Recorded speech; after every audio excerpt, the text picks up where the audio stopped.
Moltes gràcies i passem ara la paraula al senyor Andrés García. Moltes gràcies, tal com ha dit la meva companya Anaïs Franquesa, per haver-nos convidat, confiar en la nostra feina per poder-los il·lustrar. Els asseguro que tot el que està en aquest informe, i espero que ho puguin llegir amb deteniment, surt de documents i en el cas de que vulguin més informació, sempre la nostra entitat estarà disposada a reunir-se amb cadascú de vostès si volen aprofundir en quina és la situació. Darrere d'aquestes mancances hi ha persones. Quan aquest Parlament de Catalunya va ordenar, va decidir que no hi hagués cap cas més com el d'Ester Quintana, i per això es van prohibir les bales de goma, va donar una ordre molt clara a tots i a totes. Qüestió que a hores d'ara s'ha fallat. I s'ha fallat perquè els mecanismes actuals no funcionen. 3 persones han perdut l'ull per impacte de bala de foam. 3. I una més és aquest cas que ha comentat la meva companya. 4 casos greus de bala de foam, amb informes de metges forenses, tots judicialitzats, per ser un dels quals a l'aeroport el 14 d'octubre s'arxiva perquè no es pot determinar quin dels 2 agents va disparar. Un altre va pel mateix camí i el que la meva companya ha explicat. Però bé, estem aquí no només per denunciar, sempre ens trobaran a Irídia i és en el mandat que tenim dels nostres socis i sòcies, construir. Entenem que cal una reforma urgent i profunda dels mecanismes de control. Urgent i profunda. És el moment d'actualitzar, de modernitzar els cossos policials, tant en el que respecta a mecanismes de control dels agents com també de les eines policials. Podem, i si no ho fem, és que no considerem suficientment importants els drets fonamentals de la ciutadania.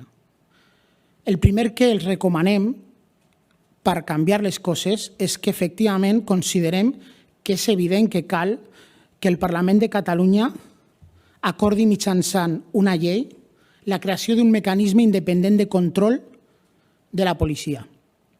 Considerem que aquest mecanisme ha de tenir capacitats tant per avaluar els processos previs d'adquisició d'armes i de regulació de l'ús de la força, com pel control dels operatius i poder fer avaluacions en aquest sentit, però també per dur a terme investigacions. Per cert, com fan en molts altres països per recomanacions de Nacions Unides, molt clares, se les deixem també a l'informe de per què és important. Ara bé, avui no ens detallarem en com hauria de ser aquest mecanisme independent, cosa que ja farem perquè els hi farem arribar un nou informe quan arribi el moment en aquesta comissió. Però sí que volem deixar una idea molt clara.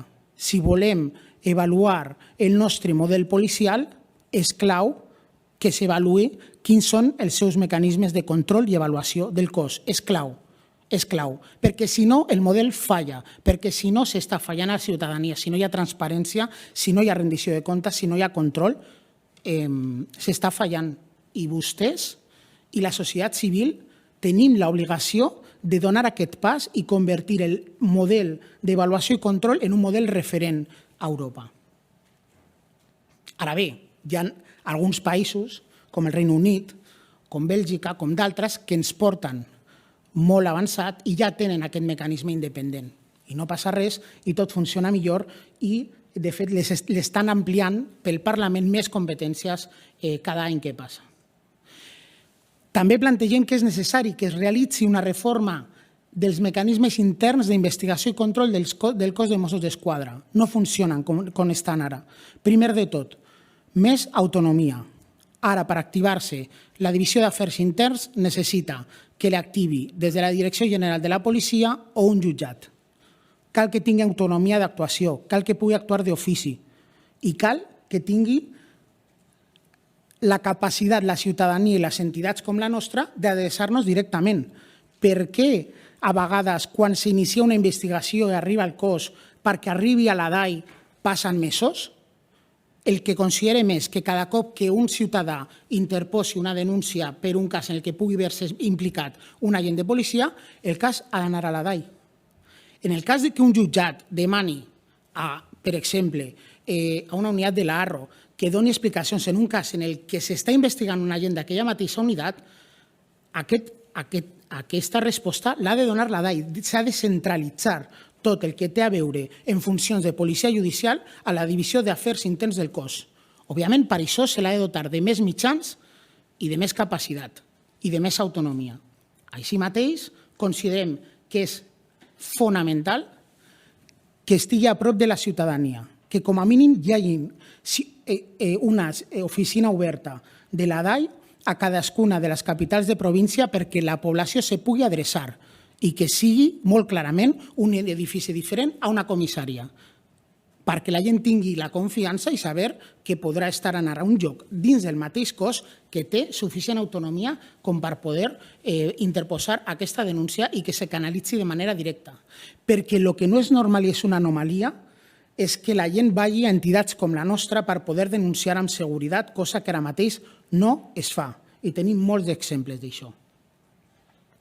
Considerem que cal més transparència, considerem que seria adequat que els presentessin al Parlament de Catalunya un informe anual i que d'alguna manera hi hagués una visibilitat clara i independent i autònoma de la DAI dins de lo que és el cos de Mossos d'Esquadra, però considerem que seria clau. Hi ha models, en podem parlar i a més, també una altra qüestió. O sigui, què passa? Per exemple, ara fa una mica més d'un any, una dona va perdre l'ull per impacte de foam a les manifestacions de protesta de Pablo Hasél. Qui ha contactat amb aquesta dona que ha perdut un ull, més enllà dels serveis mèdics? Ningú. Som entitats com la nostra o d'altres que els rebem atenció psicosocial, fem que se pugui tirar endavant i que pugui fer un canvi de reparació en aquest cas. Algú des d'Interior els ha trucat? Algú de Mossos? No. Sí per investigar el cas, però no per preguntar com estàs, demanar disculpes, etc. És que tenen responsabilitat en el que passa, tenen responsabilitat.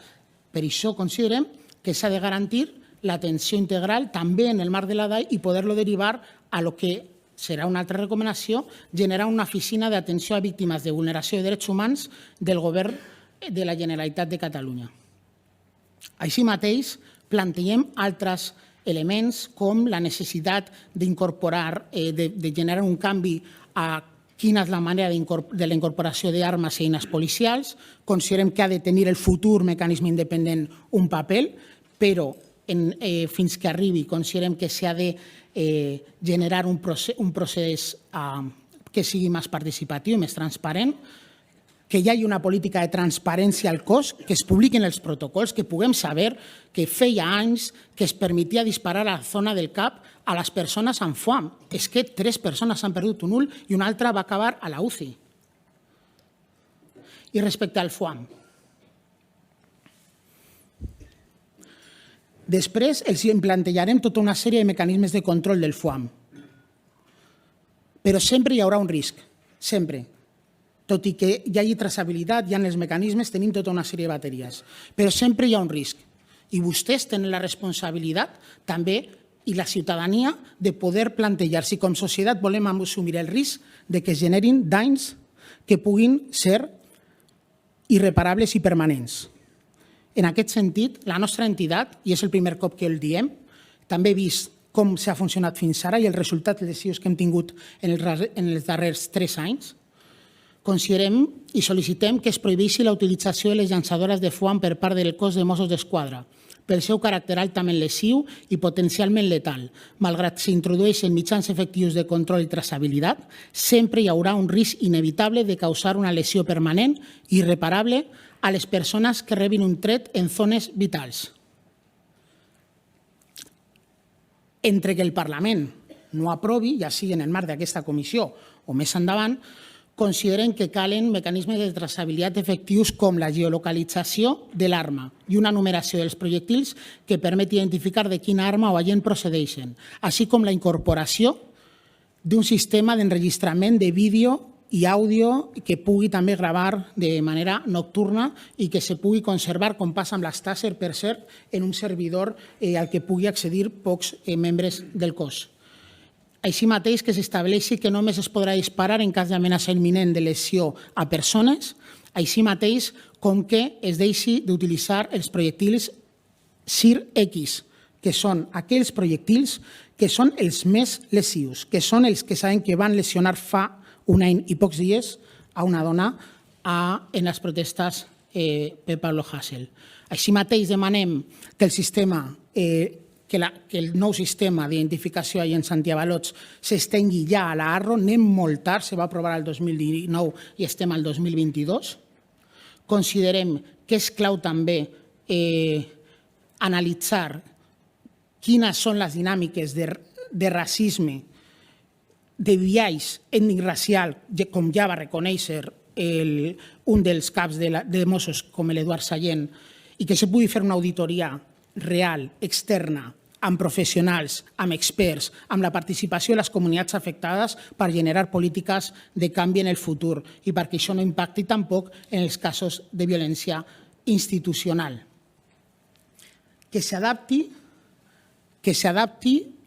al sistema de gravació a comissaries de conservació d'imatges a lo mateix que s'ha fet al Departament de Justícia a les presons. Ara mateix es conserven les imatges per un mes. A vegades, entre que la persona denuncia, va al jutjat i el jutjat ho demana, les imatges ja no hi són. Plantegem 6 mesos. Per això ho va fer la Conselleria de Justícia.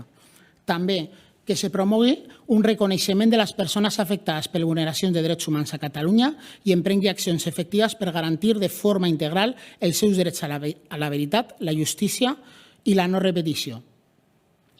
Que es creï una oficina especialitzada d'atenció a persones afectades per vulneracions de drets humans en el marc de l'ús de la força per part dels cossos policials, funcionaris de presons o efectius de seguretat privada. Els hem dit, la nostra entitat, des de 2016, més de 650 casos. Nosaltres ho farem, però no és la nostra responsabilitat, és la responsabilitat de l'administració.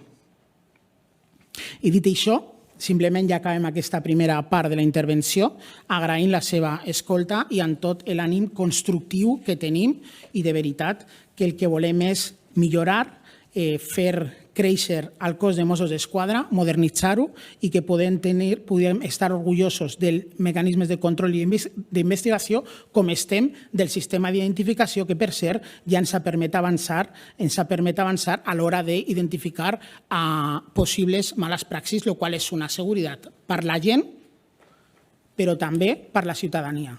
Moltes gràcies.